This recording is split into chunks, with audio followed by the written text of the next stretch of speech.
அண்மை செய்தி தாவேகாவில் புசி ஆனந்த் ஆதவர்ஜுனா இடையே அதிகார மோதல் வெடித்துள்ளதாக தகவலானது வெளியாகி இருக்கிறது. மேலும் விவரங்களோடு இணைகிறார் செய்தியாளர் ஜெர்ரி. வணக்கம் ஜெர்ரி, விவரங்கள்.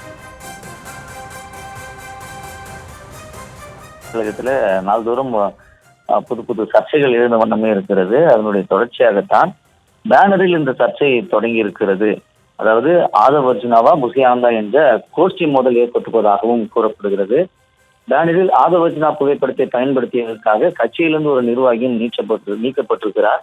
தாவேகா திருவள்ளூர் மத்திய மாவட்ட செயலாளர் மணிகண்டன் கட்சியினரிடம் பணம் பெற்றுக்கொண்டு பதவிகள் வழங்குவதாகவும் கட்சியில் புதிதாக இணைந்தவர்கள் மற்றும் பணம் வைத்திருப்பவர்களுக்கு மட்டுமே முன்னுரிமை அளிப்பதாகவும் குற்றச்சாட்டுகள் எழுந்திருப்பதாக கூறப்படுகிறது. மேலும் தனக்கு வேண்டியவர்களுக்கு மட்டுமே பதவிகள் வழங்கி வருவதாகவும் பதவி தருவதாக கூறி பலரிடம் பண மோசடியில் ஈடுபட்டதாகவும் நிர்வாகிகள் அங்கே கூறி வருவதாக தகவல்கள் வெளியாகி வருகிறது.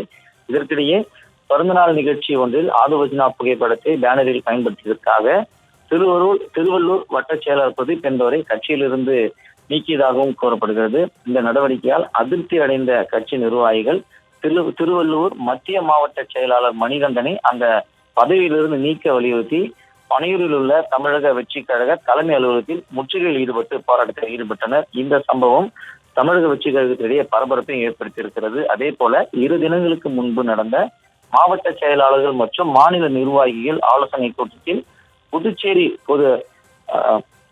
பொதுக்கூட்டத்தின் பொழுது தனது தொலைபேசியை எடுக்கவில்லை என்று ஆதவர்ஜுனா குற்றம் சாட்டியதாகவும் கூறப்படுகிறது. அதாவது புதுச்சேரியில் நடந்த பொதுக்கூட்டத்தின் பொழுது ஆதவர்ஜுனா மாவட்ட செயலாளர் தொடர்பு கொண்டதாகவும் அவர் கூறிய சில அறிவுறுத்தல்களை பொதுச் செயலாளரிடம் கேட்டுவிட்டு வருவதாகவும் சில மாவட்ட செயலாளர் கூறியதாகவும் அவர் குற்றம் சாட்டியிருந்தார். இதுபோல கட்சியில கோஷ்டி மோதல்கள் ஏற்பட்டிருப்பதாகவும் கூறப்படுகிறது. இந்த நிலையில்தான் நேற்றைய தினம் தமிழக வெற்றி கழகத்தினுடைய திருவள்ளூர் மத்திய மாவட்ட செயலாளரை பதவி நீக்கம் செய்யக்கோரி பனையூர் அலுவலகத்தின் முன்பு ஆர்ப்பாட்டம் நடந்ததும் குறிப்பிடத்தக்கது.